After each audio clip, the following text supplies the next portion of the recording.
Bom, vamos ver se agora a gente consegue, que a gente está tentando é, aceitar, que eu estou tentando aceitar o convite da doutora Andréia, mas não tinha ido. Ela não estava conseguindo. Esperar ela entrar aqui de novo. E aí, como eu estava falando para vocês, no link da bio dela, do Instagram dela, tem um link que é um e-book que ela fez, né, sobre telômeros. E eu li, né, tem mais de 40 páginas. Boa noite, pessoal. Tem mais de 40 páginas, muito bem detalhado sobre. Cadê ela? Aqui, vou convidar você de novo, André. Vamos ver. Sobre os benefícios. Oi, meu nutrólogo tá aí, gente. Consegui! Oi, tudo bem? Tudo bem, Andréia? Eu acho que tá Finalmente, todo mundo fazendo live. Aí o Instagram tá pesadinho. exatamente, mas deu certo, né? Deu certo. Tudo bom, que prazer enorme estar com você, tá? Que bom, obrigada pelo convite. Ai, André, o prazer é meu. Olha, eu tava já dando um spoilerzinho aí nessas tentativas e falando que eu tava li já, né, o seu e-book de telômeros e amei, tá? Ai, que bom. Muito bonito, muito bem feito e assim, a gente vai dar uma pincelada, né, hoje aqui, é claro que é um tema mega vasto e assim, você é uma enciclopédia, deve ter muito conhecimento e a gente sabe que, bom, escreva um livro, eu não sei se você já tem, mas se escreva. Tá na metade, estou tentando terminar aqui, estou estudando exatamente isso, as vias do envelhecimento, eu adoro, é um assunto apaixonante, né? Exato, gente, olha, eu sou anestesista e aí eu comecei a ler o e-book e eu comecei a ficar falando pro meu marido, gente, estou apaixonada sobre esse assunto. Ai, meu Deus, eu quero pegar os estudos dela, quero ler tudo, porque é muito gostoso. E a gente é a nossa realidade, né? Muito legal. Muito legal. Você é anestesista, eu sou cirurgiã pediátrica, tenho isso como minha primeira formação, né? E aí Sim. depois eu hoje em dia pratico medicina integrativa já há muitos anos, né? Mas vamos lá, prazer enorme. Vamos falar do que a gente gosta, que é esporte, que é atividade física e que tem um protagonismo tão grande aí quando a gente fala em saúde, envelhecimento bem-sucedido, né? Então É vamos lá. verdade. Andréia, antes eu queria que você falasse só um pouquinho, né? Quem é a doutora Andréia Andreoli, Antonioli, né? É assim que fala, Antonioli. Antonioli, exatamente. Que eu coloquei Sou no grupo do médica. Médicos Atletas e o pessoal já começaram a elogiar. Doutora Andréia é o máximo, ela é demais, eu sigo, eu acompanho, ela foi minha professora, você foi professora de alguém lá do grupo, muito legal, muito legal. Então, eu sou médica e sou professora universitária aqui na Universidade Federal de Mato Grosso do Sul, onde eu trabalho com pesquisas.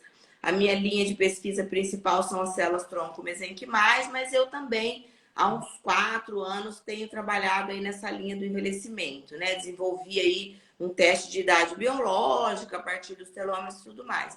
E além disso, eu também sou muito honrada por fazer parte aí da família Longevidade Saudável, onde eu também sou docente da pós-graduação. Acho que é ali que eu devo ter sido professora de alguém, né?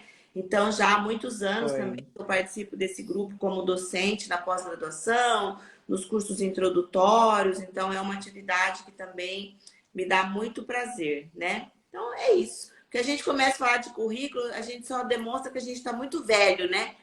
É, não pode falar muito, vamos enxugar isso. E assim, sabe uma coisa que quando eu comecei, né, eu vi o seu site, e aí comecei a ler, eu falei assim, gente, a Andréia já estuda isso há bastante tempo, né? Assim, bastante que eu digo, perto. E aí agora que veio o boom, tudo, você abre o Instagram, todo mundo fala sobre longevidade saudável. Que visão você tem disso, né? Que você talvez falasse algumas coisas há um tempo atrás, há uns anos atrás, onde todo mundo talvez falasse, gente, eu acho que a Andréia tá viajando, o que ela tá falando aí de telômeros ou em envelhecimento saudável, longevidade saudável, e as pessoas estavam pensando em coisas mais palpáveis, tipo dietas e umas coisas mais diretas, né? E não futuristas, né? Que hoje a gente sabe que de futuro não tem nada. Longevidade saudável, envelhecimento saudável, telômeros, tudo que você coloca, por exemplo, no e-book, todas as dicas que a gente vai receber suas hoje são situações, né, de estilo de vida saudável, que já era para a gente praticar há muito tempo, né? E que talvez a gente, com essa evolução da humanidade, a gente foi deixando de praticar. Eu sinto que a gente era saudável e o sedentarismo ele cresceu por conta da evolução e a gente não soube aproveitar isso, né? Então é algo que você já vive, né, há mais tempo do que a gente que está vendo esse boom agora. Na verdade, assim, eu pratico já medicina integrativa há mais de 10 anos, acho que uns 12, 15 anos. Hoje eu já nem falo mais que eu faço medicina integrativa, eu falo que eu faço medicina biomolecular. Por quê? Porque realmente a gente precisa se voltar agora para a nossa unidade morfofuncional, que é a nossa célula, né? Para você conseguir praticar ali uma medicina realmente personalizada, individualizada, se valendo da epigenética, biohack, essa coisa toda aí. E, assim, é difícil você abrir esse caminho com uma picareta, né? Até dentro do grupo de longevidade saudável, onde eu já estou inserida há bastante tempo, é muito difícil falar de telômero, dessas coisas de biohack. É uma coisa que parece que está muito além, mas não é uma realidade já, né? E o mais legal dessa história é isso que você falou. 70% de tudo isso está nas nossas mãos. Você não precisa de um médico, de um nutricionista, de ninguém. Você precisa aprender o quê?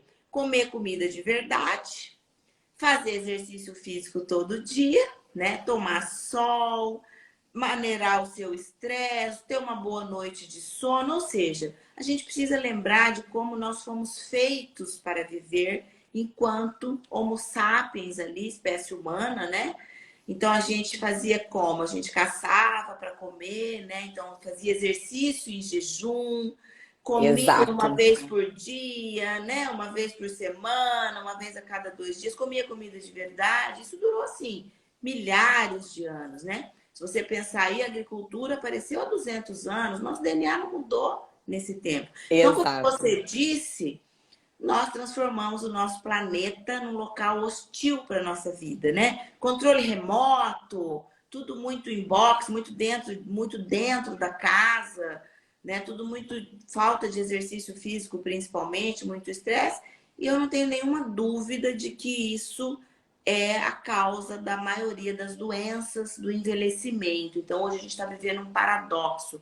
Nós estamos realmente vivendo muito mais, vivendo centenariamente, mas mal, né? Dentro do espectro da doença aí, com remédios, com comorbidades e tudo mais. Então, acho que é por aí. Exatamente. E aí é exatamente isso que eu penso, né? E eu sempre me incomodo, eu falo, gente, a gente teve que retroceder, apesar da evolução, né? A gente continua evoluindo, porém, no básico da vida, a gente retrocedeu para acordar. E hoje eu vejo que a gente tem que voltar aos nossos hábitos mais simples. Então, hoje a longevidade saudável é isso, né?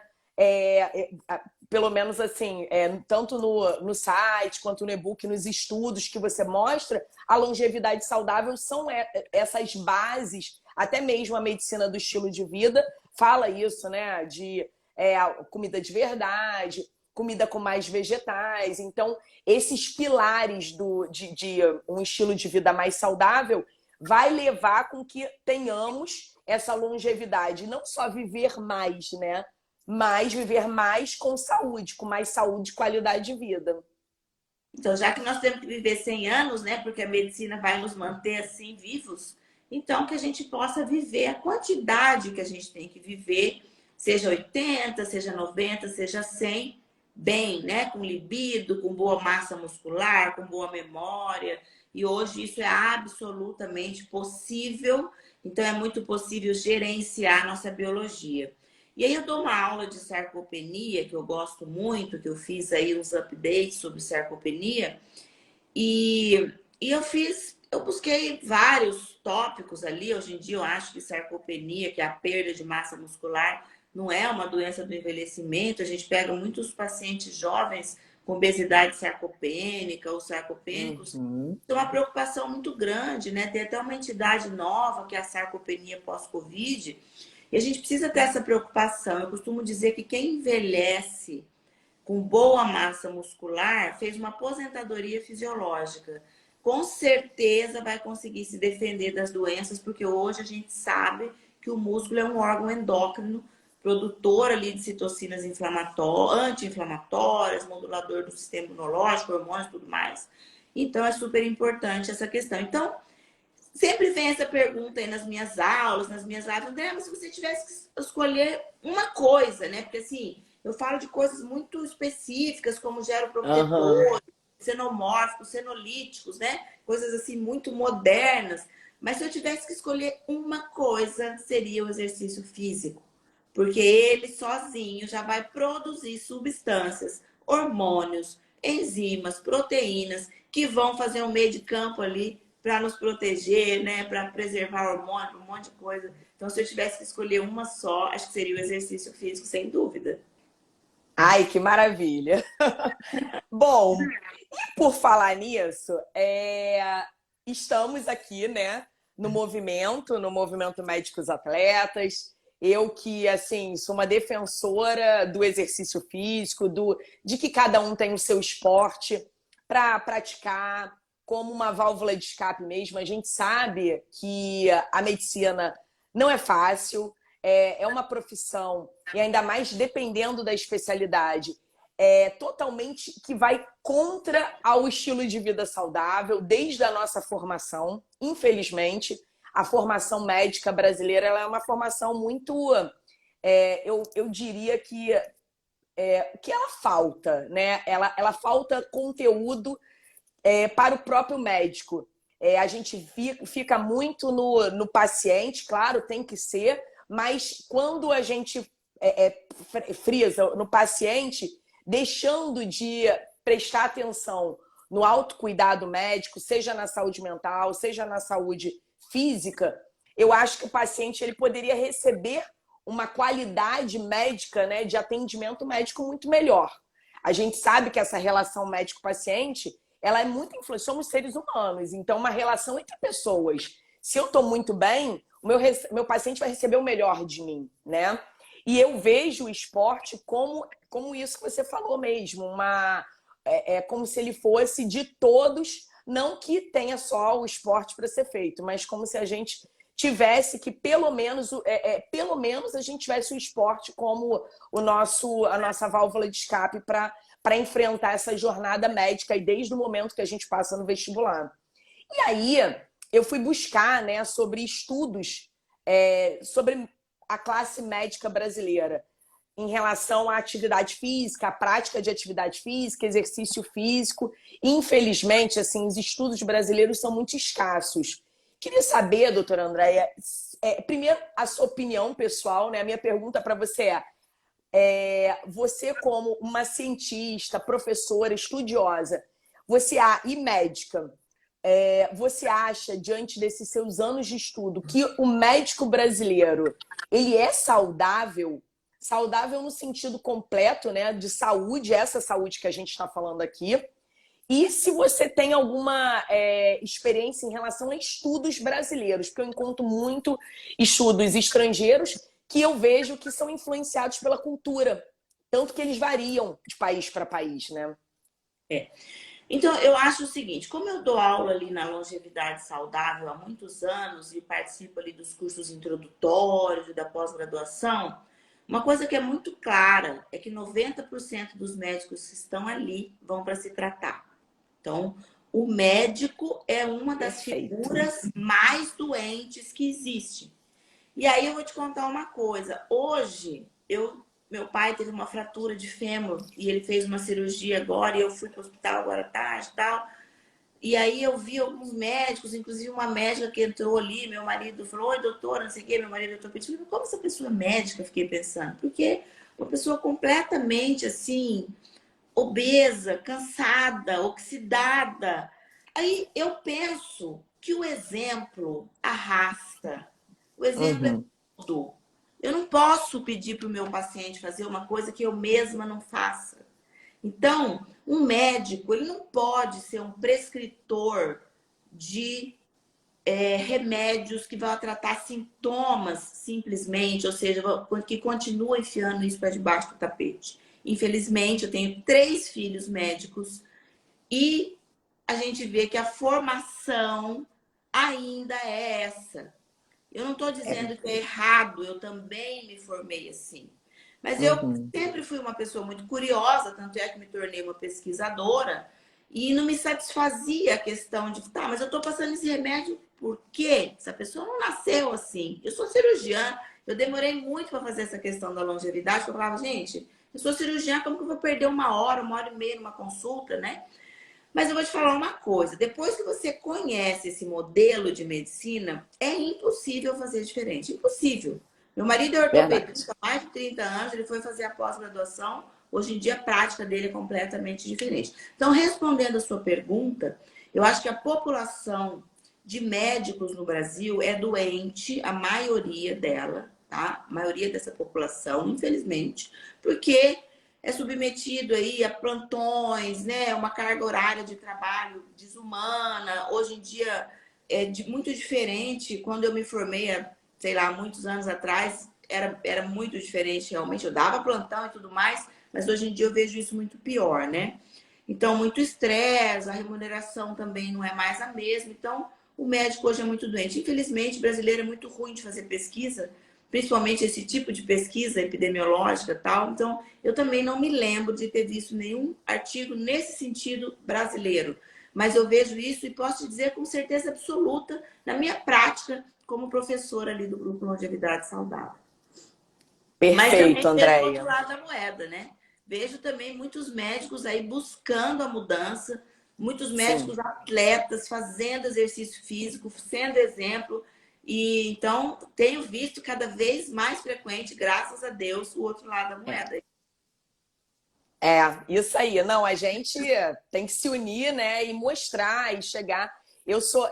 Eu brinco que eu pegava na residência os meus residentes, né, o de staff, e eu catequizava. Eu falava, gente, faz um esporte, não precisa ser o surf, que é o meu, né, mas um esporte no qual você use aquilo para mostrar para o seu corpo que não, você é saudável, você corre atrás, você é exemplo, você chega para o seu paciente. Aí até falavam para mim, poxa, mas como anestesista, o meu paciente dorme. Eu falei, negativo. Antes você conversa com ele. Quando você conversar, pergunta se ele pratica esporte. Pergunta, isso vai fazer diferença. A gente sabe que os praticantes de esporte têm frequências cardíacas mais baixas, isso é excelente para anestesia. Então, assim, a gente em todas as especialidades, a gente consegue sim influenciar em alguma coisa. Com Mas certeza. né? Mas entrando no assunto agora, né? Já que a gente está falando de envelhecimento, o que a gente lembra de envelhecimento? Idade, né? Ai, meu Deus, eu fiz 40 anos esse ano. Eu falei, Senhor. Aí eu pensei assim, não, cara, eu tô muito bem com 40 anos. Como assim? Eu surfo, eu vou, eu trabalho, né? Meus filhos acham até que eu tenho menos idade. Então, assim, todo mundo fala de idade. É igual na hora de falar de dieta, todo mundo fala do peso. E aí é a mesma coisa com a idade, né? Se prendem muito ao número. E a gente sabe que existe uma diferença, né? E assim, você explana muito bem isso no e-book, falando de idade biológica e idade cronológica. E aí, assim, para a gente começar o assunto mais a fundo um pouquinho, o objetivo aqui, a gente não vai conseguir explanar tudo, porque o tempo é curto, mas vamos começar com essa diferença de idades, né? Para o pessoal entender, quem está assistindo. Então, idade é um número, né? Então, cada vez mais a gente tem visto pessoas da mesma idade cronológica envelhecendo de formas tão diferentes. Por exemplo, você 40 parece que tem 25. Mas tem muita mulher de 40 que parece que tem 55. Então, ela Uhum. tem a mesma idade cronológica, idades biológicas diferentes. E isso, a gente já trabalha com essa terminologia há muitos anos dentro da medicina integrativa, mas eu, muito curiosa, né, sempre fui como, mas como é que eu vou provar esse negócio, né? Tem como medir? Então, tem como medir, né? Tem algumas maneiras de você verificar a idade biológica celular. Então, vamos lembrar que a célula é a nossa unidade morfofuncional. Nós somos aí um amontoado de células organizadas em sistemas, em órgãos, né? Que funcionam. Então, a gente tem que olhar para dentro da célula. E aí, para que a gente tenha essa idade biológica celular, existem alguns métodos e o que é mais fundamentado na literatura científica, o que tem maior número de estudos e que é aceito hoje na comunidade científica, é a idade biológica a partir do comprimento dos telômeros do sangue e não da saliva. Isso é importante de destacar, porque tem alguns Hum. inclusive internacionais, que faz da mucosa oral. Só que o que acontece na mucosa oral? A mucosa oral são células precocemente envelhecidas, tem um turnover muito alto. Então, serve para medir telômero, mas não para ver a idade biológica. Então, o que é aceito hoje na literatura é a idade biológica a partir do comprimento dos telômeros do pool de neutrófilos, do pool sanguíneo, tá? Porque as nossas células aí do sistema imunológico, elas podem dar de uma forma muito fidedigna isso. Então, você já consegue verificar. Eu tenho um caso bem interessante para te contar. Tem um paciente que ele está no terceiro câncer. Ele teve um linfoma, depois ele teve um linfoma não Hodgkin, depois ele teve um... Acabou a quimioterapia do não Hodgkin, ele fez um tumor de tireoide, 50 anos. Cara, E eu trato gente. dele, da família toda, da esposa, dos filhos. E um dia a esposa foi e falou, doutora, e aquele teste genético que a gente fez, saiu o resultado, tinha até esquecido, porque teve um problema tal e demorou para sair. Eu fui olhar e aí ele tinha realmente um telômero, um toco de telômero, que não é Toquinho. possível. E pior, uma dos três filhos também geneticamente, com telômeros, já nasceu com telômeros mais curtos. E assim, ela já era tireoidectomizada, essa menina, aos 20 anos, tá? Os outros filhos não. Gente. Então, a importância da gente ter esse conhecimento, porque assim, o bacana é o seguinte, Andréia, e aí?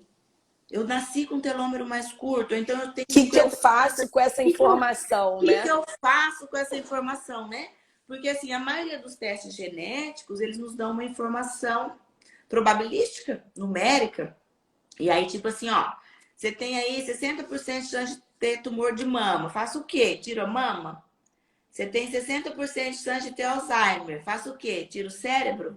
Não dá, né? Então, tem alguns testes genéticos que eu não vejo muita vantagem, porque hoje a gente conhece a epigenética, não somos reféns da nossa genética. Mas o teste da idade biológica é importante você conhecer, porque você tem como reverter isso hoje, tranquilamente. Tem uma base de artigos científicos já demonstrando a reversão do envelhecimento celular por várias vias, né? Então, ativando sirtuínas, ativando telomerase, né? Complexo Sheltrin, desde câmara hiperbárica. Mas, André, se você puder dizer para mim uma coisa para alongar meus telômeros ou para impedir que eles se encurtem mais rapidamente? Exercício físico. E a segunda coisa, jejum intermitente, tá? Eu acho que essas duas coisas têm, assim, artigos, assim, uma coisa fantástica que não deixa sombra de dúvida de que a gente pode realmente gerenciar esse envelhecimento celular. Existem fármacos, existem nutracêuticos, existem bioativos que a gente pode comentar aqui, existe uma série de coisas. Mas a maioria delas está realmente dentro da nossa governabilidade. Então, assim, você já deu umas informações muito importantes. Por exemplo, um telômero curto, ele pode ser geneticamente passado, né, de uma geração para outra, eu herdar dos meus pais, mas isso é modificável. Então, isso é a epigenética, é eu ter alguma predisposição, porém, eu ter um controle, né, do meu estilo de vida para que isso seja influenciado. Então, o telômero ele não é curto, ponto, acabou e esse é meu fardo, não, né? Eu posso fazer coisas na qual eu diminua, né, esse impacto negativo nesse envelhecimento, né, da celular, né? Você pode, inclusive, realongar esses telômeros, tá? Ô, coisa boa. Eu estava, acho que há uns 2 anos atrás, num congresso da longevidade, onde eu fiquei muito feliz que um dos palestrantes estava falando de telômeros, é uma pessoa bem famosa aí no cenário, e ele encerrou a palestra dele dizendo: é impossível realongar telômeros. E como eu já estudava isso há muito tempo, eu fui lá e falei: professor, eu quero dar a minha contribuição, eu tenho os artigos, não sei o quê. Ele falou: não, não, não, tá. Mas eu tenho a grata assim, notícia de que esse ano eu vou num congresso que é elaborado por ele mesmo, falar exatamente sobre esse assunto e mostrar como a gente pode realongar telômeros, ativando telomerase, sirtuínas. Então, já está publicado, reversão de envelhecimento celular. Inclusive, o primeiro pesquisador que publicou isso, esses dias eu estava vendo o Instagram dele e ele postou lá, junto com o David Sinclair, que é um outro pesquisador muito famoso de Harvard, que estuda muito essa questão de reversão de envelhecimento celular. Ele diz o seguinte: muito breve, e eu já vejo isso na minha prática clínica, estaremos comemorando aniversários negativos. Então, tem muito paciente que vai falar: André, aqui a gente rejuvenesce, e é verdade mesmo. Volta a energia, volta a fertilidade, volta a libido, volta a massa muscular, e isso é rejuvenescimento celular, né? Exato. E aí você já deu uma introduzida, né, de algo, você lista, inclusive, né, várias medidas para a gente estar mudando esse estilo de vida e alongando os telômeros. Então vamos começar com a atividade física, né? A atividade física, o exercício físico. O que aonde em si o exercício físico ele age, né? Como é que ele age alongando esse telômero e que exercício, qualquer coisa eu posso fazer, porque a gente sabe que existe a diferença, né, da atividade física, que são as atividades diárias do nosso dia a dia, vai ali, sobe uma escada, não sei o quê. Tem o exercício físico, né, algo que eu faço mais rotineiramente, focado, e tem um esporte, né, que ele é um exercício físico que ele tem vários níveis. Então, assim, o aeróbico, o anaeróbico, tem diferença na atividade que eu faça? Ó, quando eu penso em exercício físico, eu penso em 3 coisas. Eu acho que a gente tem que ter treino de força, a gente tem que ter flexibilidade, ou seja, alongamento, e a gente tem que ter treino aeróbico para condicionamento cardiovascular, tá? Como você vai fazer isso? Não tem problema, você pode escolher. Só que tem alguns detalhes aqui. Por exemplo, a gente sabe que a partir dos 30 anos a gente já começa a perder massa muscular espontaneamente. E depois dos 50 isso dobra. Então eu costumo dizer o seguinte: até uns 40, 45 você pode escolher seu esporte, depois a musculação te escolhe. Você pode até fazer o seu esporte, mas você tem que botar um exercíciozinho de força junto para preservar essa massa muscular pelo menos, ou adquirir se você tiver necessidade dela, tá? Outra coisa, o nosso organismo, ele gosta de desafios. Desafios. Então, André, mas eu faço uma caminhada todo dia. Essa caminhada pode estar até te prejudicando. Ela pode estar te engordando, porque o nosso organismo vê aquilo como uma coisa monótona, sabe? Então, ele faz uma interpretação, como quando você tem uma insulina alta, por exemplo, ele interpreta que você está passando privação, deixa você queimar gordura, baixa taxa metabólica, mesma coisa da caminhada.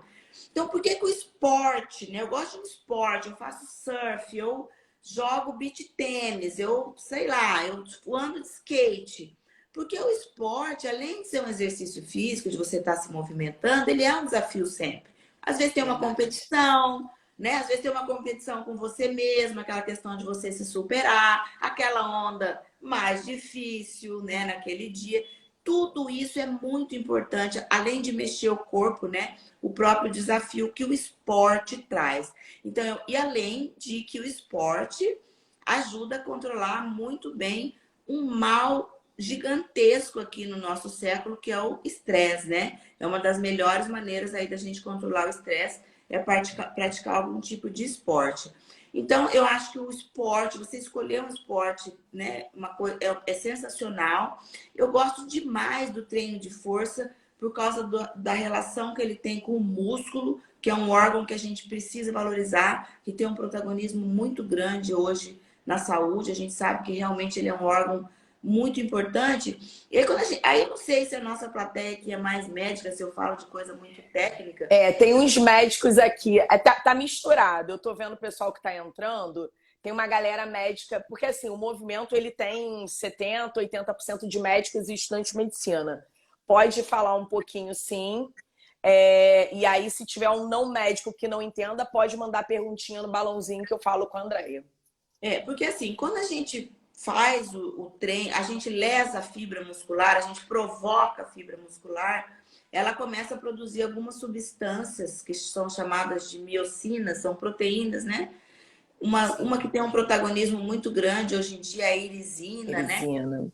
E aí essas proteínas, elas vão ter várias ações no nosso corpo. Primeiro, que elas vão ter uma ação anti-inflamatória. Então, aquela gordurinha visceral, por exemplo, que é muito inflamatória, TNF-alfa, interleucina 6, né? Toda essa coisa toda. Uhum. A irisina e todas as outras miocinas vão fazer um contraponto nisso daí. Fora isso, vai estimular uma coisa muito importante hoje, que também está muito em evidência, que são as sirtuínas. Então, quando a gente fala em envelhecimento celular hoje, você tem que falar em telômeros e sirtuínas, tá? Por quê? Porque é o seguinte, tem uma organela que eu sou apaixonada, que chama mitocôndria, que ela tem um Ela DNA é o próprio. máximo. Ela é o máximo, né? Ela é a nossa usina. Só que assim, a gente tinha uma visão de mitocôndria de só simples uma produtora de energia e de estresse oxidativo, né? Quando começa a ficar velha, começa a ter mais radicais livres de oxigênio, aí começa a fazer estresse oxidativo. Hoje a gente sabe que não é isso, né? Vai muito além disso, né? Então, o que se fala hoje quando você pensa em envelhecimento celular? Você precisa pensar na comunicação do DNA nuclear e mitocondrial. Eles são diferentes. E quem que faz essa comunicação? As sirtuínas, que são 7. Tem 3 no núcleo, 3 na mitocôndria, 2 no citoplasma, daí soma 8, mas aqui é uma do núcleo que repete nesse citoplasma. Então, essas sirtuínas, elas fazem essa comunicação. E, além disso, elas estão lá no complexo Sheltering, que é um complexo onde está a telomerase, que é uma enzima que mantém os telômeros mais longos. E aonde que tem telômero? Tanto no DNA mitocondrial quanto no DNA nuclear. E esses telômeros mais longos, eles protegem o nosso DNA do dano. Porque assim, toda célula sofre dano. A célula de um bebê sofre dano. Qual que é a diferença entre uma célula jovem e uma célula velha? A idade? Não. É a capacidade que ela tem Se de recuperar. restaurar o dano e de não acumular dano dentro de si. Isso pode acontecer numa pessoa jovem e pode acontecer numa pessoa mais velha. Mas o que regula todo esse processo hoje é essa questão que eu falei aí, tá? É mitocôndria, é telômero, e a gente tem muita dúvida, tem muitas teorias no envelhecimento. Esse é o livro que eu estou escrevendo, que você me perguntou, estou na metade, né? E hoje se fala muito em mitocôndria e estresse oxidativo, mas eu tenho convicção, tem inclusive artigos demonstrando isso, de que o que vem primeiro são os telômeros, porque quando você tem telômeros longos lá na mitocôndria, essas mitocôndrias ficam funcionais por mais tempo e não deixam acumular o estresse oxidativo, tá? E eu vou além. A gente pensa muito em biogênese mitocondrial, em estimular o PGC1, a MPK, tudo isso que faz biogênese mitocondrial. O médico tem muito essa preocupação hoje, né? Uhum. Tomar um cuidado para você não fazer biogênese de mitocôndria disfuncional, porque daí não é um bom negócio. Então, como a gente fala hoje em autofagia de células senescentes, células velhas, mandar embora aquelas células que não funcionam mais, a gente também tem que pensar em mitofagia e mandar embora aquelas mitocôndrias que não funcionam mais antes de fazer a biogênese mitocondrial. Não sei se eu viajei aqui muito, mas você pode me perguntar, tá? Não, entendi. Não sei se o povo entendeu. Já falei que se vocês tiverem pergunta, podem mandar. É um papo E assim, mais para o médico que está cuidando de vocês, mas eles vão entender com certeza. Então, adianta, né, ficar dando ali, por exemplo, a gente sabe que muitas coisas fazem biogênese mitocondrial ali, resveratrol, a própria melatonina, um monte de substâncias aí, né? O próprio exercício uhum. físico e tudo mais. Mas se a gente tiver com mitocôndrias muito ruins, às vezes é melhor usar algumas substâncias para fazer mitofagia. Posso até já dar um spoiler. Eu tenho usado muito hoje quercetina com fisetin, que faz tanto mitofagia quanto autofagia, né? E aí depois estimular essas vias da biogênese mitocondrial aí. Cara, olha, impressionante. É impressionante como a gente tem a faca e o queijo na mão, né? E a gente hoje tem esse conhecimento para poder não só envelhecer, porque antigamente se falava, né? Eu quero o país tentar, né? O brasileiro falar, não, aumentamos a nossa expectativa de vida, estamos alcançando a Europa. Gente, não é isso, não é envelhecer. Eu não quero chegar no número 100. Eu quero chegar no número 100, tipo as Blue Zones, né? Que os velhinhos estão lá com 105 no meio da cidade se exercitando, né?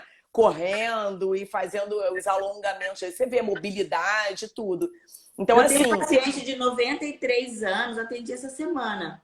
Ele corre diariamente, tá? 2, 3 quilômetros por dia, a vida inteira. A pessoa olha, parece que tem 60, uma coisa fantástica. Ele sobe na minha marca 10, parece que sou eu que tô lá. Então, é possível? Super. Só que tem um detalhe.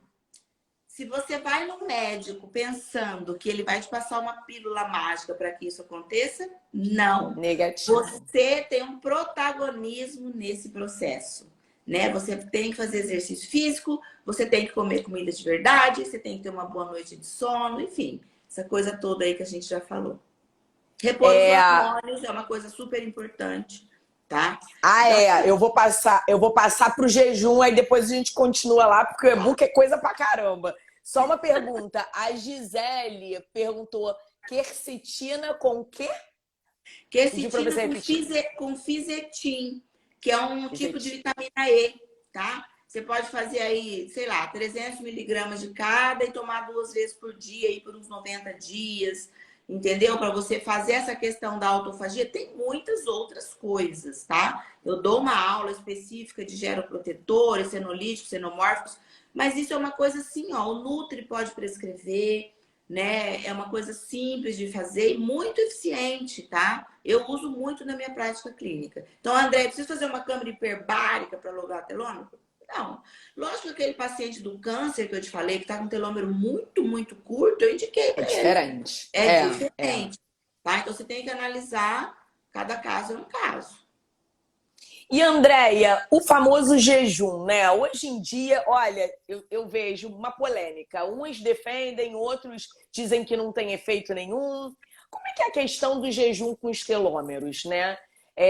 Eu fico pensando que evolutivamente se fazia jejum, né? O Homo sapiens saía lá para caçar, ficava horas, dias sem comer, e aí quando comia um pouco para sustentar ali para mais tantas horas de jejum. E aí hoje as pessoas inventaram, né? Comer de 3 em 3 horas, enfim. Aí as pessoas meio que atropelam isso, aí comem toda hora e comem mal. Para piorar, comem mal, né? Mal. Eu acho que essa questão de comer de 3 em 3 horas, me perdoem os nutricionistas que não concordam, mas foi o grande equívoco da humanidade. Isso acabou junto com essa questão dos alimentos processados, gerando essa epidemia de resistência insulínica que me dá um trabalho danado para tratar e que deixa as pessoas numa situação de inflexibilidade metabólica. E quando você está em inflexibilidade metabólica, você não queima gordura e queima músculo e vira aquela confusão, tá? Então, esse é o primeiro ponto. O segundo, você já falou, nós não fomos feitos para comer assim, ninguém caçava de 3 em 3 horas, né? Então, por que que nós temos um hormônio chamado insulina E todo hormônio dá uma ordem para o nosso corpo, uma ou duas ou três, e a ordem que a insulina dá para o nosso corpo é guarde, armazene. Por que a gente tem esse hormônio? Porque naquela época a gente passava privação. Você não sabia, você comia hoje. Será que amanhã vai ter caça, vai ter comida? Então precisava guardar energia. Não era hoje. iFood, Rappi, né? Então, hoje, essa resistência insulínica é um grande mal causador, não só de obesidade e sobrepeso, mas também sarcopenia e também inflexibilidade metabólica. E eu brinco com meus pacientes, o dia que você entrar na flexibilidade metabólica, que é o contrário, insulina baixa, gordura visceral baixa, sua vida vai ficar uma delícia. Você vai viajar, não vai treinar, vai comer, não vai engordar, não vai perder massa. Por quê? Porque o nosso organismo é muito inteligente. Ele sabe exatamente o que fazer com o alimento que você dá, dependendo da situação. Só que você tem que estar dentro dessa condição, ele não pode estar confuso. Quando ele tem insulina alta e gordura visceral alta, ele fica confuso. Aí ele faz o contrário, né? Então, assim, ó, eu sou praticante do jejum há uns 4 anos já.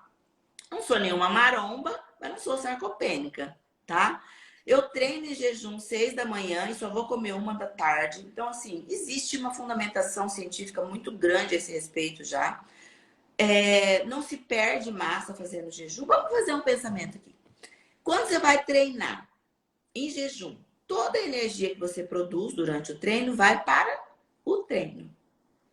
Quando você come antes de treinar, você tem que dividir. Metade vai fazer digestão, vai fazer absorção, vai fazer metade. Então, isso é uma coisa bem lógica, tá? Agora, tem algumas coisas assim. Por exemplo, eu tô com um paciente bem sarcopênico, precisa ganhar muita massa muscular. Pode fazer jejum? Pode. Só que daí eu vou pedir para ele treinar em jejum e comer logo em seguida, para que ele dê aquele substrato para que aquele músculo produza mais massa muscular. Então, existem algumas estratégias, porque cada caso é um caso e cada pessoa é uma pessoa. O jejum, Hipócrates já dizia, é curativo, né? Se você está doente, faz jejum. Estou com Covid, faz jejum. Estou gripado, faz jejum. Por quê? É a oportunidade que você dá para o seu corpo jogar aquela coisa toda fora, para o seu sistema imunológico ter energia para se defender, porque o sistema imunológico gasta uma energia gigantesca. E se você tem uma resistência insulínica e tem uma doença, vira uma guerra metabólica, o seu sistema imunológico contra o seu cérebro, o seu coração, também precisa de energia. Só que quem que ganha? O sistema imunológico, porque ele não precisa da insulina para botar a glicose dentro da célula, tá? E aí o que acontece? As outras células sofrem, né? Então, o jejum faz autofagia, faz mitofagia, né? Então, joga tudo aquilo fora. Eu costumo dizer para meus pacientes, aquele dia que você deu aquela jacada lá, bebeu mais, comeu muito, manda um jejum de 24 horas, porque você não vai acumular os danos nas suas células. Então, eu sou muito fã do jejum. Eu tenho um artigo muito interessante de jejum em crianças internadas na UTI. Então, é um estudo Essa é muito pesada, bacana. quero ver as mães deixarem. As Eu mães te mando o artigo para você. Meu filho não faz não, né? Então, mas a melhora daquele grupo que fez jejum nem era um jejumzão, tá? Em relação ao grupo que não fez jejum. Então, jejum é curativo, gosto muito e dá muito bem para fazer jejum, ganhar massa muscular, manter massa muscular. Nós temos os atletas cetogênicos, por exemplo, né? Tem atleta certo adaptado, né? Então, super Exato. sou fã. Ô, Andréia, a Bianca, ela é uma colega minha, mãe da Júlia, que é da sala do meu filho. Ela botou aqui assim, ó. Treinar em jejum para mim não rola. Tenho gastrite controlada, mas não posso ficar mais que 4 horas sem comer. Então, isso é porque o seu metabolismo precisa ser ajustado, né? Então, provavelmente você tem uma resistência insulínica. Então, a pessoa que tem resistência insulínica, ela tem níveis altíssimos de insulina depois que você dá o estímulo. E aí, o que acontece? Você pode fazer hipoglicemia, mas a maioria das pessoas que passa mal no jejum não é hipoglicemia, é falta, sabe do quê? De água e minerais. Então, eu prescrevo um pool de minerais diluidinho na água e falo, a hora que você passa mal, você toma isso que você vai melhorar. E é batata. Tem um da Essential que eu E gosto não, muito. e não quebra o jejum. E não quebra o jejum. Os minerais não quebram o jejum. Agora, se você tomar uma proteína, um whey, um amino, uma creatina, aí já quebra o jejum. Então, como que é o nome dela? Bianca. Bianca, te convido a experimentar, porque se você não pode ficar 4 horas sem comer, já fiz teu diagnóstico, se você fizer uma curva de insulina, você deve ter resistência insulínica e você, principalmente, é uma ótima candidata para fazer o jejum, porque ele vai tratar essa condição que você tem. E depois que a gente começa a fazer jejum, é libertador, né? Primeiro que você tem muito mais energia em jejum, muito mais memória, foco, concentração, né? E não perde muito tempo fazendo comida, parando para comer, gasta menos dinheiro. Então, eu E o recomendo. jejum é um. E assim, eu confesso que eu nunca consegui ficar muitas horas, né? Eu faço o menor, né? Que é o de 16. E aí eu pego a parte da noite, porque assim, eu já não janto, então eu fui me adaptando e aí fui botando o meu horário, minha última refeição, né? Que é um lanche, eu não janto mesmo, para mais cedo, e aí eu consegui emendar na manhã e aí é tranquilo. Então eu acho que é claro que não é sair vendo as informações da internet e fazer com acompanhamento de um profissional, de um especialista que vai orientar, que vai dar as dicas. Por isso que eu acho até, André, que a maior parte das pessoas é o desconhecimento. Tenta fazer sozinha e acaba, né, se frustrando. É igual até um esporte mesmo. Aí eu sei fazer isso. Pego um skate, vou sair andando, caí, quebrei, aí é horrível. Porque não tem, de repente, uma orientação, né? Com certeza. Ó, eu tenho uma paciente que ela é maratonista, ela corre maratona. E ela chegou para mim, ela fazia 8 refeições por dia. 8. Ela tinha uma resistência insulínica, um negócio gigantesco. Ela não tem um shape de maratonista. Ela corre porque ela é guerreira. Ela é aquela mulher mais estrogênica, muito musculosa e tudo mais. Hoje, ela chega a fazer 60 horas de jejum. E treina para Jesus. maratona. E treina para maratona. Eu tenho paciente ciclista, estava até vendo com o meu personal ontem, a gente dando uma rastreada nele. Esse dia ele estava lá na clínica, ele contou para minha secretária. Ó, Zu, ontem eu pedalei 170 quilômetros, metade em jejum. No meio do treino dele, tá? 50 anos de idade, tá? No Caramba! meio do treino dele, ele parou para comer. Desculpa, 140 quilômetros. Então, nos 70, ele parou para comer. Então, e atleta, assim, esse é um atleta muito interessante. Ele é meu paciente de mais de 10 anos e agora ele teria que mudar de categoria. Ele falou assim para mim, doutora, eu fui pro Master, porque eu cansei de ganhar pódio e agora eu quero competir comigo mesmo. Eu quero ser desafiado. Agora o negócio é comigo. Eu amo atleta por causa disso, né? Eu adoro, porque eu acho que a gente tem que competir com a gente mesmo, não interessa os É outros. Ele falou assim, verdade. ele ganha. Agora ele falou, eu não quero mais ganhar. Agora eu fui. Todo mundo falou, não vai pro Master, que você vai começar a perder, né? Ele falou, não quero saber, eu quero me desafiar, eu quero tirar o melhor de mim. Inclusive, a minha Infusion lá de injetáveis está até patrocinando esse atleta aí. Então, eu adoro atleta por causa disso. Então, o jejum, eu convido. Quem quiser praticar, tenho certeza que vai gostar bastante e vai ter muitos benefícios com relação à longevidade. E por falar em atleta, o Fábio ele é ciclista, né? Médico atleta do movimento. Ele bota assim, e para quem faz ciclismo ou outro esporte de endurance, que chega a fazer 4, 5 horas seguidas de treino, também deveria praticar jejum. Tá respondido até com o exemplo que você deu, foi uma coincidência. Eu acabei Ciclista de dar um também. exemplo. Agora, eu acho o seguinte, por exemplo, tem gente que atleta de endurance mesmo, de triatlo, assim, aí é uma coisa mais complicada, porque a pessoa que realmente gasta muita energia. Então, se ela fizer jejum, vai cair a performance dela, tá? Não que ela não consiga fazer, Sim. mas vai cair a performance. Então, quando a gente fala de atleta mesmo, de alta performance, a gente tem que ver caso a caso, tá? Então, no treino, ele fez tranquilo.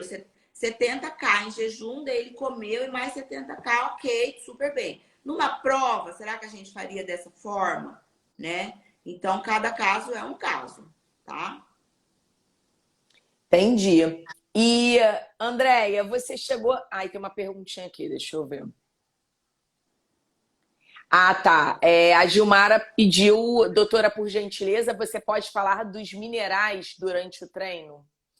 De Então, repente, quais os minerais, né? O tem que que alguns você puros de recomenda? minerais. Tem um que eu gosto muito, que eu prescrevo, que chama Hidrolift, que é da marca Essente. Eu não estou fazendo Da propaganda, Essential. não, mas é a que eu prescrevo. Porque eu acho ele muito práticozinho, que ele vem ali com magnésio, potássio, ele vem um purzinho de minerais, tá? E aí você põe isso daí na sua chequeira lá na água e leva para o seu treino. Sentiu mal, toma aquilo ali, você vai ver que vai passar. A pessoa acha que é hipoglicemia, mas não é. É falta de minerais e desidrata, né? Quando a gente começa a fazer uma low carb, por exemplo, a primeira coisa que acontece é desidratar. E aí vão os minerais juntos, e aí você passa mal. Quando você repõe, praticamente você restabelece, tá? Uma outra coisa importante no jejum, né? Tomar bastante água, chá e café. Chá e café tem ali polifenóis, tem algumas coisas que ajudam essa função do jejum aí de fazer autofagia, mitofagia, biogênese mitocondrial e tudo mais. A Bianca até perguntou aqui o que é melhor comer após o jejum? Achei uma ótima pergunta, porque assim, o que, que eu oriento para os meus, a maioria dos meus pacientes? Nunca quebre o seu jejum com carboidrato, porque a maioria das pessoas que eu atendo tem problema de resistência insulínica, tá? Então, se você não tem resistência insulínica, ok. Mas se você tem, tenta quebrar seu jejum com uma proteína, com uma gordura Proteína. boa, né? Sei lá, um ovo, então uma gordura, um abacate, uma castanha, e depois você come o Castanha. carboidrato, né? Outra coisa importante é o seguinte: não adianta fazer jejum e na janela de alimentação comer porcaria, né? Precisa comer comida de verdade. O que é comida de verdade? Eu brinco, né? Eu falo assim, ó, você vai comer, você pergunta assim, esse troço estava pendurado na árvore, estava enterrado no chão? Não, então não é comida, já foi processado. É uma brincadeira, porque a gente não consegue 100%, mas o máximo que você conseguir é melhor, né? E falando em telômero, que eu falei que o nosso corpo gosta de desafios, acho que a gente podia acrescentar aqui banho frio. Banho frio também alonga telômero. Exato. No e-book estava a questão do. Você coloca como. Como é que é? Que eu até anotei aqui. As situações de estresse, né? E aí você coloca ó, sauna ou banho frio. E aí eu também tenho lido algumas informações sobre o banho gelado. E você também dá dicas, né? Porque aqui, ainda mais aqui no Rio, é quente, aí também é quente. Então, um dia mais friozinho, colocar uma roupa mais leve para gerar, né, aquele estresse no organismo, né? A gente chama isso de hormese, né? Que é o que Oi, não Mes. mata, te fortalece, né? Então, esse tipo de estresse que é curto e que você consegue gerenciar, ele é bom pra gente, né? É a mesma coisa quando você tem um estresse no trabalho, mas é um estresse assim, é um desafio, é uma atividade nova. Aquilo é bom, não é ruim. O ruim é aquele estresse crônico sem solução, né? Então, a hormese é justamente esse tipo de estresse, desafios, vou fazer um esporte diferente, vou fazer um rapel, que nem eu fiz esses dias, né? Vou tomar um banho gelado aqui, vou fazer um jejum maior hoje. Então, tudo isso, a sauna, que é o contraste do gelado com o quente, também é bem interessante, né? Então, a gente chama isso de hormese, que é o que não te mata, te fortalece. Sair da zona de conforto, né? Porque Exato. você tem falado ao longo aí do nosso bate-papo que o organismo, ele é muito, o nosso corpo é uma máquina perfeita e inteligente. Então ela vai buscar sempre o conforto, né? E aí Com tudo certeza. em todos os níveis que a gente puder saudavelmente sair da zona de conforto, a Cecília até botou quanto tempo seria bom para fazer para hormese, né? Quanto tempo de sauna, aquela pergunta, para falar da sauna. De sauna, assim, não tem um tempo. Não consigo te dizer um tempo de sauna. Sei lá, fica ali uns 15, 20 minutos e depois vai para o banho gelado. O tempo normal. A sauna não tem problema. Agora, o jejum tem. O jejum, a gente sabe que para mulheres, ele começa a ter um efeito mais bacana a partir de 16 horas e para os homens a partir de 18, tá? Ah, André, mas eu tô começando, eu consegui fazer aqui 14. Parabéns, já vai ter um jejum, já vai ter um efeito. Pode ser que ele não tá fazendo mitofagia, mas ele tá tratando sua resistência insulínica. E o bacana do jejum, assim, você não precisa fazer todo dia, não precisa ser todo dia ao mesmo tempo, não precisa ser todo dia igual. Um dia você pode tirar o café da manhã, outro dia janta, outro dia você faz 24 horas, né? Então, o importante é começar e fazer o seu possível. Eu acho que tudo que é muito radical a gente abandona, né? É verdade. E por falar em dieta, né? Dieta de comida de verdade, a dieta que você recomenda é ser vegetariano, vegano ou não? Porque a gente sabe que os vegetais, eles têm uma função muito importante nessa questão do envelhecimento, dos telômeros, né? E você cita alguns alimentos que são muito importantes dentre os vegetais, né? Olha, eu não gosto muito da palavra dieta, porque quando a gente fala dieta, primeiro a gente pensa numa coisa provisória. Não Sim. pode ser provisório. Depois a gente pensa numa coisa restritiva também, não gostaria que fosse restritivo, tá?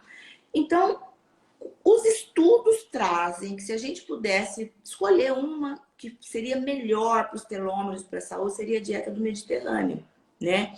Que ela é uma dieta que tem muitas gorduras boas, né? Azeite, oleaginosas, né? Grãos Ômega. bons, mas quando eu falo grão é farinha, né? São grãos íntegros, muitos peixes, né? Então tem a proteína animal, menos carne de vaca, carne vermelha, mas não é, mas não tira, não precisa tirar a carne vermelha, talvez reduzir, porque a gente também sabe que a proteína de origem vegetal, ela tem um valor biológico menor do que a de origem animal, tá? Então eu penso que o equilíbrio é a palavra. Se você puder diminuir a carne vermelha, tirar a carne vermelha da noite, porque demora muitas horas para digerir, seria ótimo, né? É, Sim. mas, mas eu penso, sinceramente, na minha prática clínica, o que impacta mais na saúde é o carboidrato. Porque o carboidrato, ele é muito fácil de ser processado. E quando ele é processado, ele é muito fácil de ser consumido. E ele, como é uma substância estranha para o nosso corpo quando ele é processado, ele acaba não só gerando essa resistência insulínica, porque ele aumenta a insulina, mas ele também acaba fazendo essa cascata de citocinas inflamatórias, causando desbiose intestinal, o glúten, por exemplo, né? As gliadinas lá, fazendo leaky gut. Enfim, nossa, se a gente for falar de alimentação aqui, nós vamos precisar de 5 lives, mas eu adoro falar sobre isso. Mas assim, para resumir, é muito fácil. É comer comida de verdade. Não tem É, segredo. é Tá, muito fácil, mas é muito difícil, né? Nos dias de hoje, a gente mostrar, por exemplo, você vai numa festa de criança, como é que você dá comida de verdade numa festa de criança, né? então, mas aí o que, que eu falo? Eu falo o seguinte: a gente tem que minimizar dano, tá? Então, se você não tem na sua casa para o seu filho refrigerante, salsicha, cachorro-quente, salgadinho, cheetos, não sei o quê, já minimizou. O dia que ele foi no aniversário, ok, ok, não tem problema nenhum, relaxa, porque estresse também curta telômero, tá?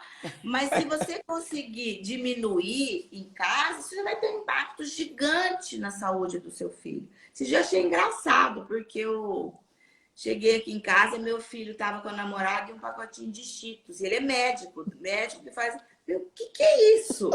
Não, mãe, estou participando de um sorteio que tem aqui na caixinha, não sei o que, não sei o que, né? Mas é isso, né? É minimizar dano, tá? Porque a gente transformou o nosso É, planeta num lugar hostil. Ou a gente muda para Marte, ou a gente minimiza os danos aqui. verdade. Andréia, em relação a hormônios,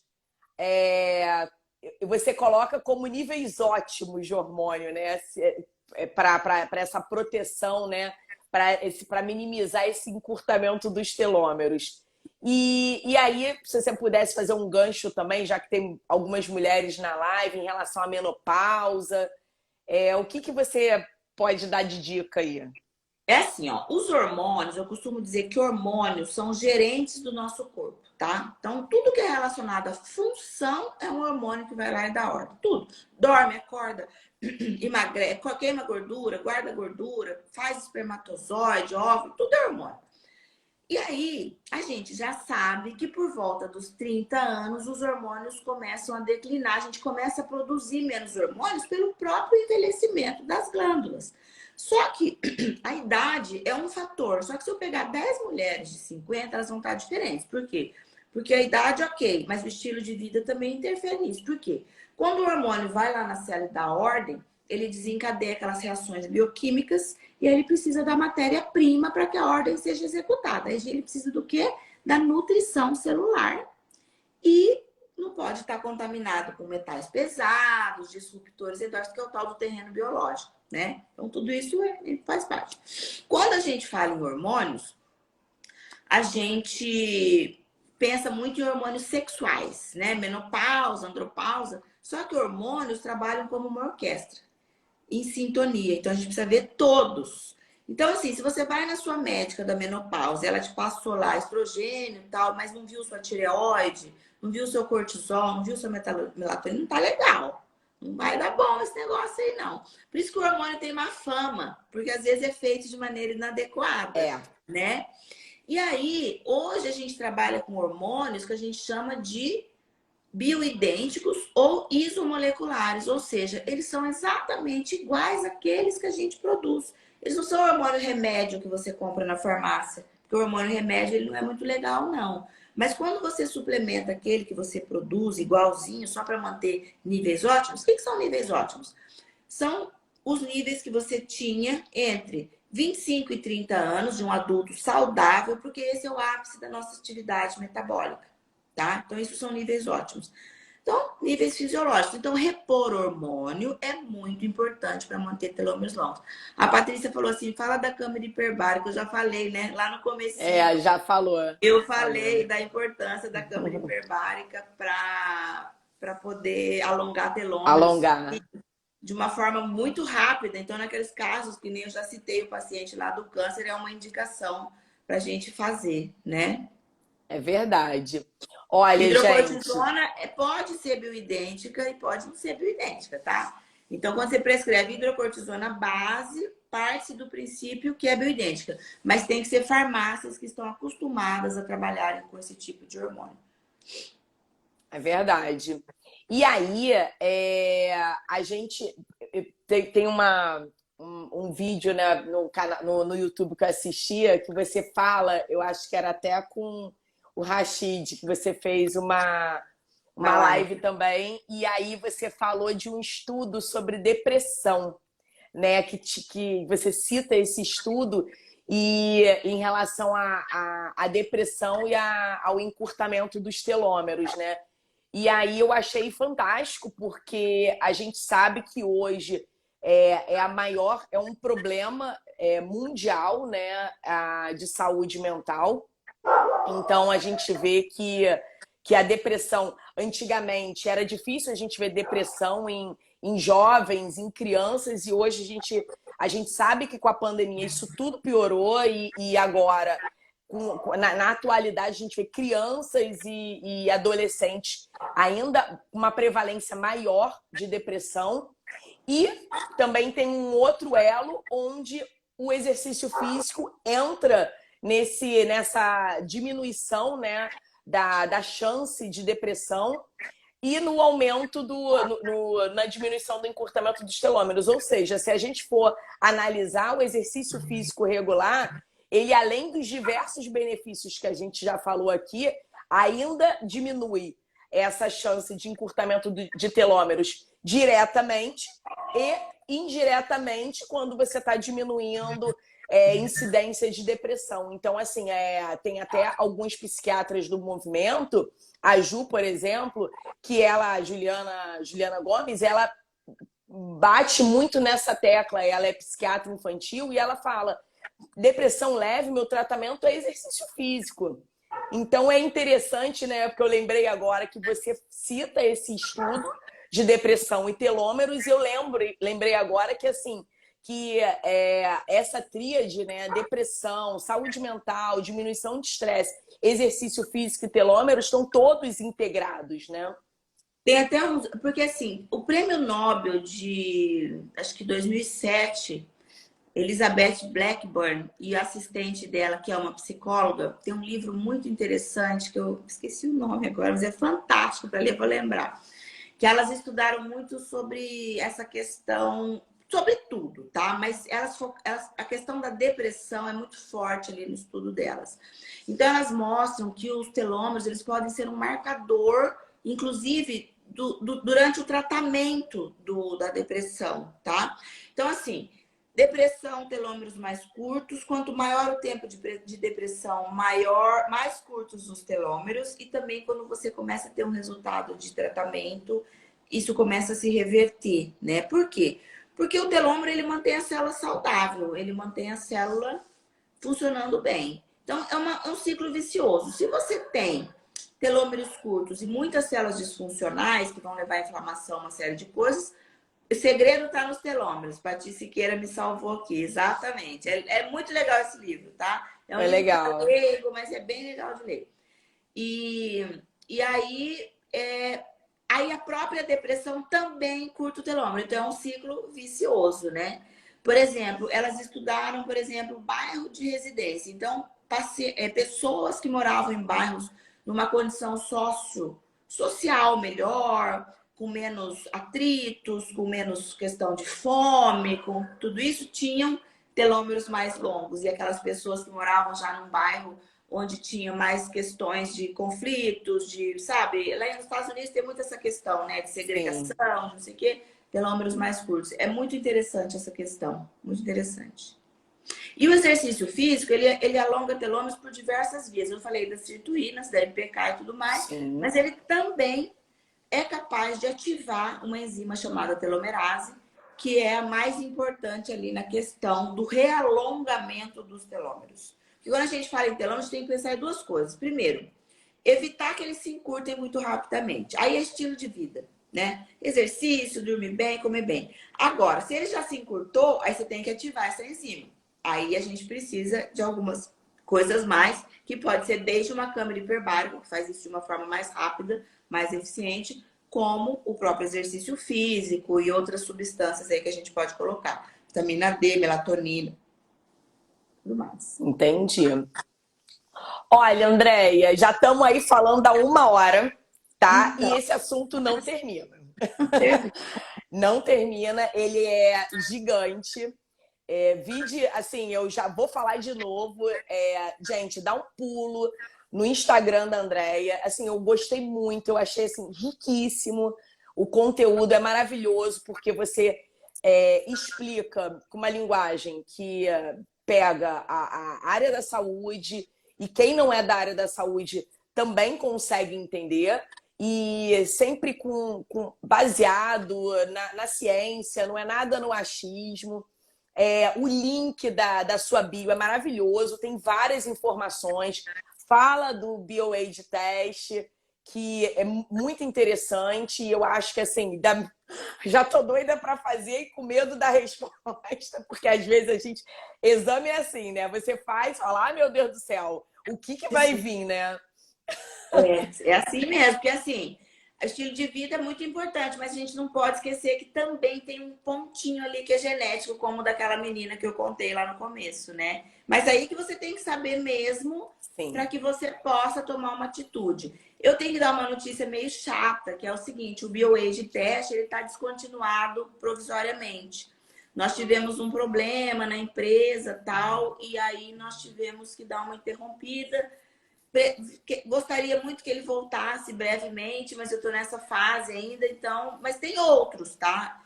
Tá. Os que eu conheço para indicar, infelizmente, eles são do escovado da mucosa oral, que é uma coisa que não é muito fidedigna, mas eu estou buscando outros aí do pulso sanguíneo, que é o fidedigno, tá? Daí eu Ai, indico. tomara. Não indica, mas de qualquer jeito, entrem lá na bio, né, na link da Andrea, que vai estar o e-book que eu falei. No e-book, gente, ainda fala mais. Eu anotei aqui até os tópicos, Andréia. Fala de vitamina D, que foi super badalado aí na pandemia, ninguém falava de vitamina D, aí na pandemia surgiu a vitamina D. Eu falei, gente, mas ninguém sabia da vitamina D, como é que pode, né? E a vitamina D, ó, antiga, né? É. Você fala da questão do estresse, que eu acredito muito nessa. Eu acho, assim, eu lendo o e-book, eu falei, gente, o médico, se ele não tiver o cuidado mínimo, ele cai na linha do oposto. É como se ele estivesse remando contra a longevidade saudável, né? Essa é a sensação que eu tenho. Porque o médico se estressa, come mal, não faz atividade física, aí vai falar que não tem tempo de fazer, não consigo fazer jejum, ou jejum não dá certo, enfim. E aí eu comecei a ver que eu falei, cara, sono, né? Você fala de sono também, da Sono é qualidade do fundamental. sono, É. da higiene do sono, né? Daquele desligar, apagar a luz, desligar eletrônicos, tudo que a gente não faz. Se a gente não se policia, eu comecei a ler, eu falei, é um passo para você sair da faculdade e fazer o oposto de tudo que ela colocou aqui. Lá no meu YouTube tem várias aulas que estão sendo subidas para lá que a gente consegue detalhar um pouco mais, porque é muito assunto, né? É muito assunto. Mas quem quiser se aprofundar, você fala de vitamina D, eu já tenho tanta coisa para falar, você fica falando aí, eu já fico pensando aqui, né? Sono, eu dou uma aula de 10 horas na pós sobre melatonina, sobre sono, né? Então é muito importante, sono. Nossa, a gente sabe, a gente hoje vive a medicina do ciclo circadiano, a gente tem os clock genes, né? Enfim, mas assim, não é difícil, tá? A gente só precisa, enquanto médicos, parar de achar que nossa, jejum, nunca ouvi falar nisso, isso vai fazer mal para você, né? Você colocar um hormônio bioidêntico, não pode, mas pode passar 5 psicotrópicos para uma pessoa, que é uma substância Exato. estranha, entendeu? Então, assim, ó, hoje meu pai foi lá, fez uma cirurgia, fez uma fratura de quadril, 82 anos, ele não tem uma comorbidade. Não tem pressão alta, não tem diabetes, né? O que ele tem, que eu acho que é chateada, é uma certa sarcopenia, porque ele não gosta de fazer exercício, né? Então, não adianta nada ter osso bom e não ter músculo, isso ficou bem provado hoje, né? Mas, assim, é super possível de você ter uma longevidade muito bem sucedida. Então, assim, fez uma cirurgia tranquila, tá lá bem, né? Então, convido a vocês aí, depois que vocês conhecem esse modelo de medicina, é impossível fazer diferente. E o exercício físico, o esporte. Eu não consigo começar meu dia sem fazer uma atividade física, nem um dia da minha vida, inclusive sábado e domingo. Eu não tenho uma É praia para verdade. fazer surf, mas eu faço outras coisas. Agora, por exemplo, quero comprar um patins. Porque eu sempre estou Eu ando querendo de testar. patins, Andréia. Eu ando de patins desde 9 anos de idade. Aí você definiu muito bem o esporte, né? Da questão do desafio. Eu sempre andei, ando muito bem, porém eu falei, cara, eu não quero andar só, eu quero fazer mais coisa, eu quero fazer uma curva bem feita, eu quero ter uma segurança de pegar uma pedra, um buraco. Aí eu tô fazendo aula. Aí a minha filha falou assim: mamãe, pra que você vai fazer aula? Você já sabe. Eu falei, não. Eu quero aprender coisas que eu não aprendi, não aprendi antes. E é isso, eu acho que e traz vida, né? A gente se sente bem, dorme melhor, tudo vai mudando, tudo vai se encaixando. A cada pecinha diferente que eu coloco em relação a esses exercícios que eu pratico, muda. Eu vejo que eu me alimento melhor. É impressionante como o nosso corpo é uma máquina integrada, totalmente. E uma máquina maravilhosa, perfeita, a mais perfeita que existe, né? E aí, assim, eu sei Verdade. que nós temos que terminar, porque já estamos uns 40 minutos ou mais falando, né? Então, eu queria A, agradecer esse a bate-papo Cecília botou aqui, ó, hora do soninho. na hora do soninho. E queria só deixar uma mensagem final, que é a seguinte: tanto para vocês enquanto médicos e como pais, por exemplo, o exemplo arrasta. Se você faz exercício todo dia, seus filhos vão fazer, seus pacientes vão fazer. Eu recebo mensagem todo dia: doutora, você me inspira, comecei a fazer exercício, né? Hoje uma paciente minha que mora nos Estados Unidos mandou: Andréia, hoje eu botei biquíni na praia, não fazia isso há 10 anos. Depois que eu comecei a fazer o tratamento, eu comecei a Que fazer exercício, eu delícia. melhorei. E ela tá na menopausa. Ela falou: nossa, pra mim, menopausa, eu ia ficar gorda, eu ia ficar velha, ia estar sendo a melhor fase da minha vida. Então, seja o modelo de medicina que você quer para os seus pacientes, isso vai refletir na sua família, na sua vida como um todo, né? Excelente, excelente recado. Muito obrigada, Andréia, pelo nosso bate-papo, muita informação. E é isso, quem quiser vai lá, vai no YouTube, no canal da Andréia. Qual o nome? É Andréia Antonioli mesmo? Andréia Antonioli. Seu nome? Andréia Antonioli. Hoje tem um e-book de jejum. Hoje Que delícia! É. Aí, Bianca, você terminou aqui de escrever Somos exemplos para os filhos e, no caso de vocês, para os pacientes. Exatamente. Ó, viu que a Andréia terminou de botar um e-book de jejum. Galera, vai lá. Muito obrigada mesmo pela mini aulinha. É muito assunto, a gente sabe que é muito complexo, mas eu quis dar esse espaço para você aí no feriado, para que o pessoal te conheça, o pessoal do movimento que ainda não te conhece, te conheça e que busque informações de qualidade, com segurança, de quem vive para isso. A Andréia estuda para a gente e traz a informação para a gente. Quer coisa melhor? Eu acho que assim, é muita honra ter você aqui. Muito obrigada. Nossa médica atleta. Gratidão, gente. Beijo grande e um ótimo final de semana aí para todos vocês, tá? Fazendo muita atividade física. Tchau, tchau. É isso aí. Tchau, Andréia. Boa noite. Boa noite.